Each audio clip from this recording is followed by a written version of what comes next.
Hey guys, I am Cheng, living here in Suzhou, China.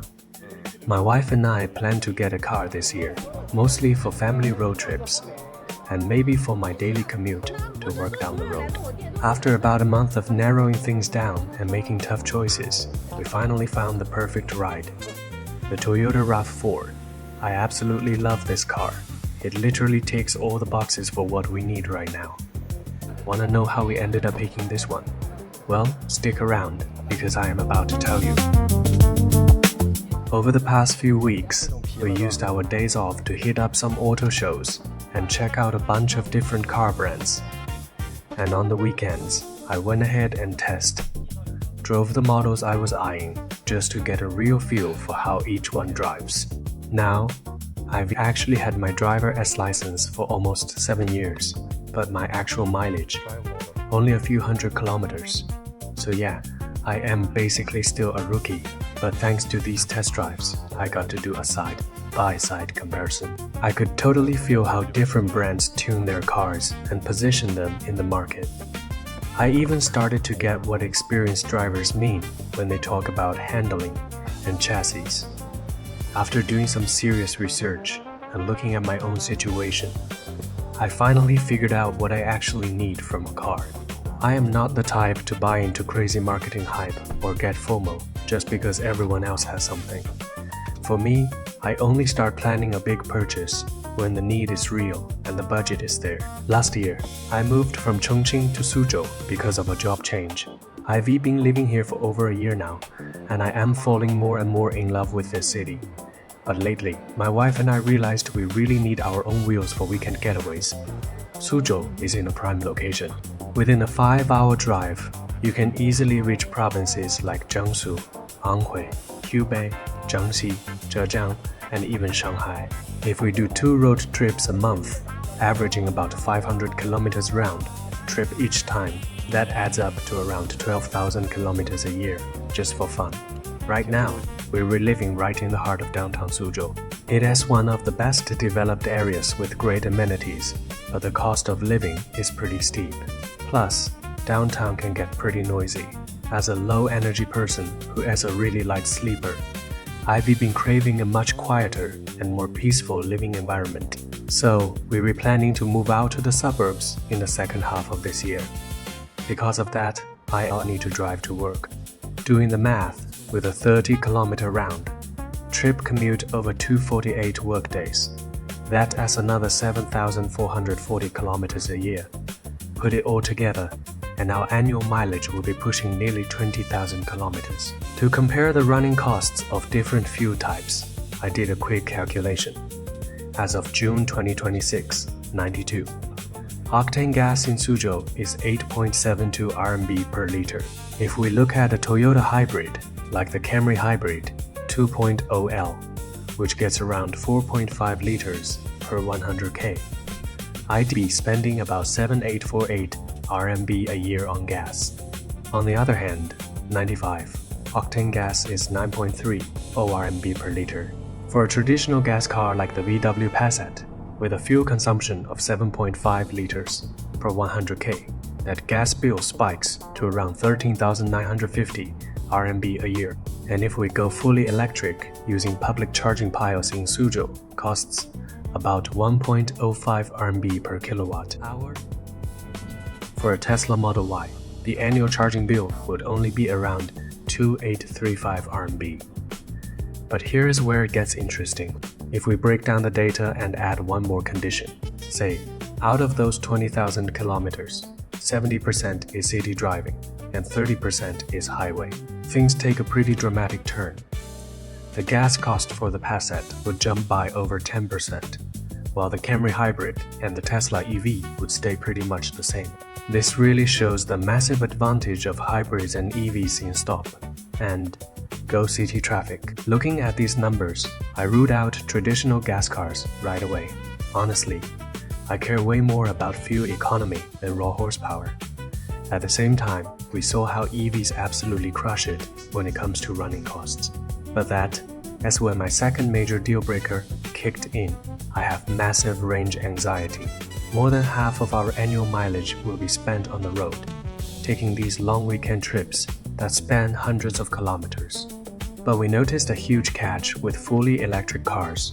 Their range takes a massive hit when you are cruising at highway speeds. Take the Tesla Model Y long-range RWD, for example.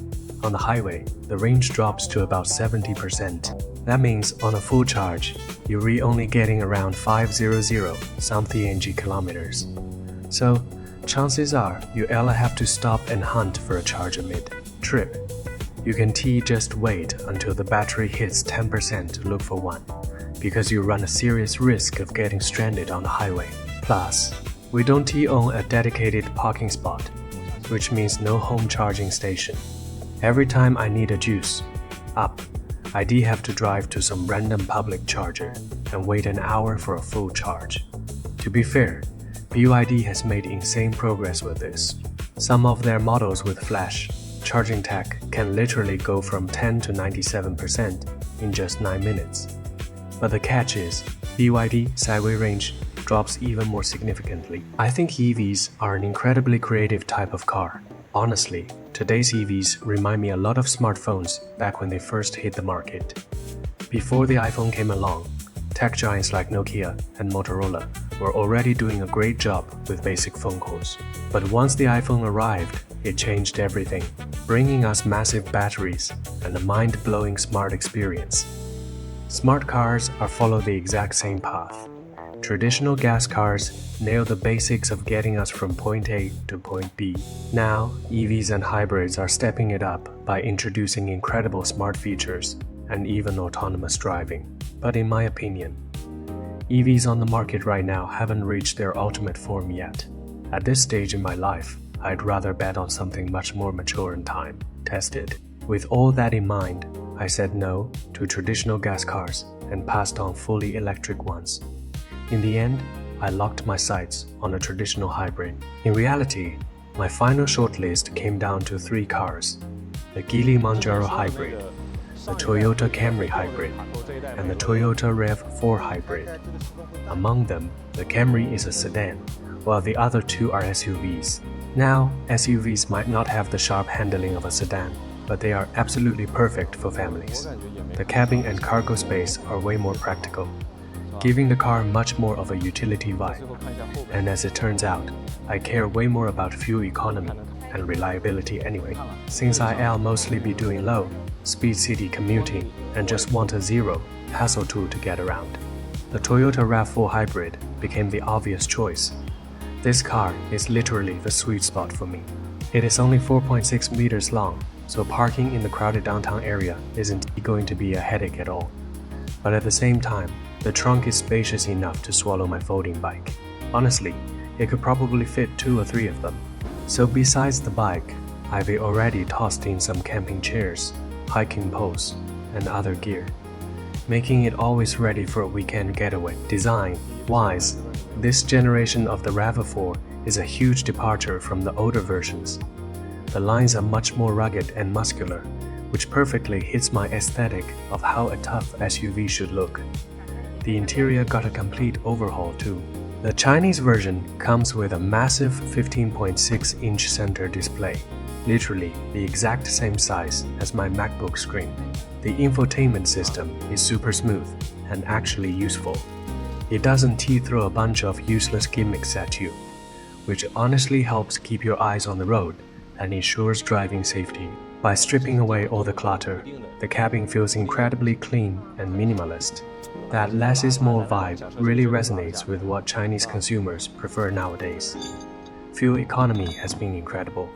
I've already put about 600 kilometers on it, cruising at a steady 110 kilometers per h-hour on the highway. It gets around 5.5 to 5.8 liters per 100 kilometers.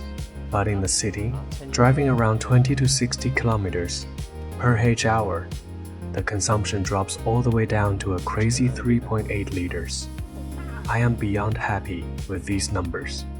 It gives me zero budget anxiety when hitting the road. Plus, Toyota S hybrid powertrain is buttery smooth with zero jerky transitions. At lower speeds, it honestly feels just like driving a pure EV. Sure, A naturally aspirated engine might feel a bit tamer compared to a turbo, but I am not exactly chasing crazy performance anyway. For a rookie driver like me, a more predictable power delivery is actually a good thing. Having this car has genuinely shifted my lifestyle. I no longer have to stress over planning transit options before a trip. For mid to long distance travel, we can just pack up and drive. It gives me a mobile space that's entirely my own, completely under my control. To me, that freedom is the ultimate charm of owning a car. Thank you guys so much for watching till the end. If you enjoyed it, please smash that subscribe button. And Chong will bring you along for many more fun life experiences ahead. See ya.